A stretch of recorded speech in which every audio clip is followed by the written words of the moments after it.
This is the American Deist. In Part 1, I argued that the Supreme Court made a serious error when it applied the principle of church-state separation to our nation's founding truths. No one believes that the First Amendment was written to prevent the American people from publicly professing or from teaching to their children in their public schools the founding truths of their own country.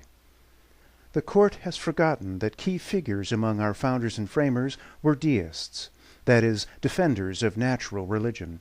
Natural religion holds that certain truths about God and morality can be known by the mind independently of any act of faith or belief in supernatural revelation. What we announced to the world in 1776 was no private creed, but truths that we hold can be known through reasoned reflection on nature. By forcing the founding truths from our nation's public life, the Court has committed a serious injustice against the American people. The Court has declared the first principles of our political union to be violations of the Constitution. This is what I call the tyranny of the judiciary. But my book is also about the glory of the Republic, the freedom of the people to govern themselves under an order of law that God has made evident to reason in nature.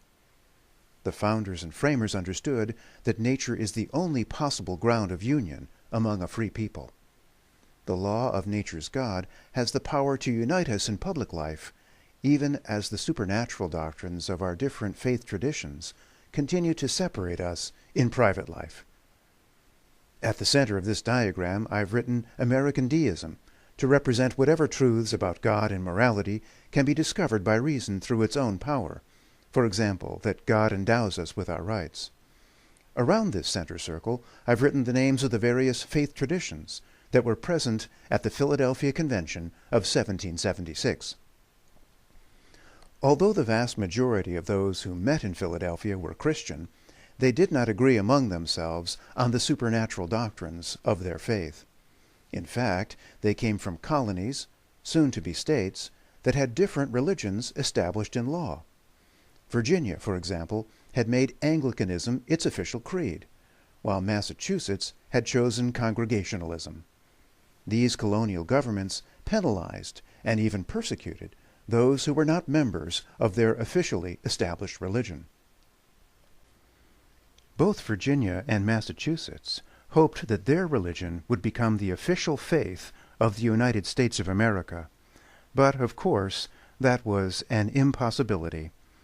The animosities between them were too great to allow either one to dominate the convention. The fact that Thomas Jefferson, a deist, was chosen to write the Declaration of Independence tells us that the delegates realized that our nation would not find union under a particular sect of Christianity. Instead, Jefferson forged this nation under the truths of natural religion, a body of theological, moral, and political ideas agreeable to reason. His draft of our founding document, as revised and amended by his fellow delegates, won the unanimous consent of the Philadelphia Convention. The Christians of early America did something remarkable and very noteworthy. They set aside their sectarian differences, followed the lead of an American deist, and found unity under a body of religious truth agreeable to the reasoned judgment of the majority. They declared the founding principles of this nation to be self-evident truths, that is, statements that can be known by the mind of every citizen, regardless of membership in any private religious establishment.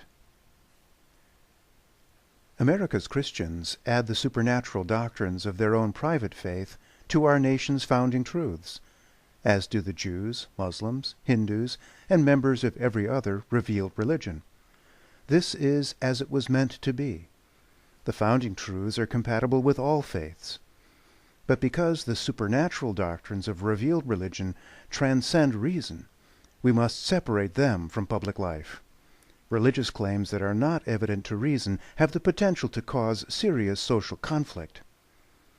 To believe that one God is three persons is to profess an article of faith.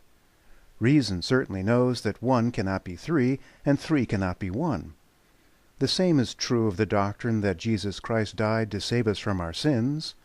that we must pray toward Mecca 5 times a day, or that Vishnu has taken on many different human forms. To join any of these beliefs to the power of the state would be to invite political dissension. But at the same time, the people must be free to affirm that God is the author of their rights. This requires that they be able to publicly profess, teach, and defend whatever religious truths are agreeable to the reasoned judgment of the majority. Without this freedom, without the right of religious liberty, the people fall prey to tyranny. They begin to believe that government is the author of their rights. If we are to avoid religious wars in the future, and lay the seeds for the progress of the Republic among the peoples of the world, the founding truths of the United States must go out to other nations.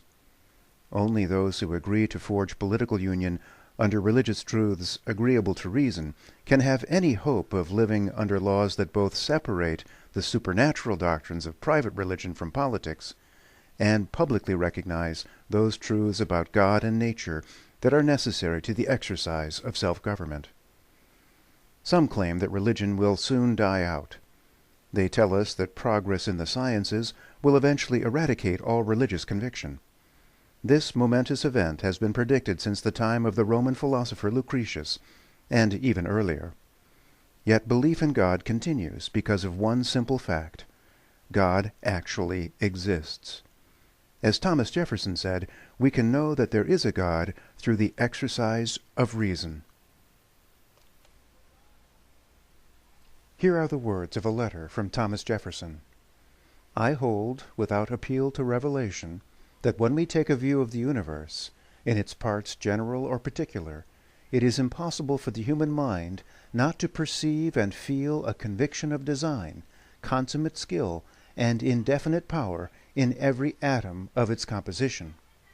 Given this evidence, it is impossible, I say, for the human mind not to believe that there is, in all this, design, cause and effect, up to an ultimate cause, a fabricator of all things from matter and motion, their preserver and regulator while permitted to exist in their present forms, and their regenerator into new and other forms. One can immediately see that Jefferson does not conceive of God as a divine watchmaker. God does not wind up the world, set it down, and then let it run on its own. Jefferson describes instead a divinity who preserves, regulates, and regenerates the whole of nature. This is no absentee landlord, but a God who actively governs the world. American deism is part of a larger philosophical tradition known as natural religion. The signature phrase of this ancient tradition is found in the first sentence of our Declaration of Independence: the laws of nature and of nature's God. These words of Thomas Jefferson mark the foundation of every well-ordered republic. Behind this phrase stands the intellectual history of the West: John Locke, Charles de Montesquieu, Richard Hooker, Thomas Aquinas, Cicero, Aristotle, and many more. Montesquieu and Locke, the great modern theorists of the Republic, describe the laws of nature and of nature's God as the standard for every written law enacted by the people. This is the glory of the Republic, that the people may govern themselves freely under a body of law that God has made evident to reason in nature. But of course, the Supreme Court has outlawed this first principle of our Republic. We can neither affirm in public life nor teach in public school that the law of nature's God is the source of human justice. Why would the judiciary do this? Why would it suppress the central philosophic insight of the modern republic? Why would it work so hard to ensure that this truth is excluded from our public schools and separated from our public laws? The judges do this because they want us to believe that they are the authors of our rights. They do not acknowledge that our rights exist in nature. They think our rights derive from the Constitution. They think that, because they interpret the Constitution, they have the power to confer our rights. But the people alone decide what rights God has given them in nature. Our judges also claim the power to take away our rights. The most important right that we have lost is the right of religious liberty. We have lost our freedom to publicly profess the founding truths of our own country.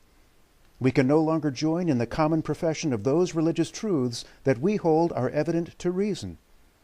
We must throw off the tyranny of the judiciary.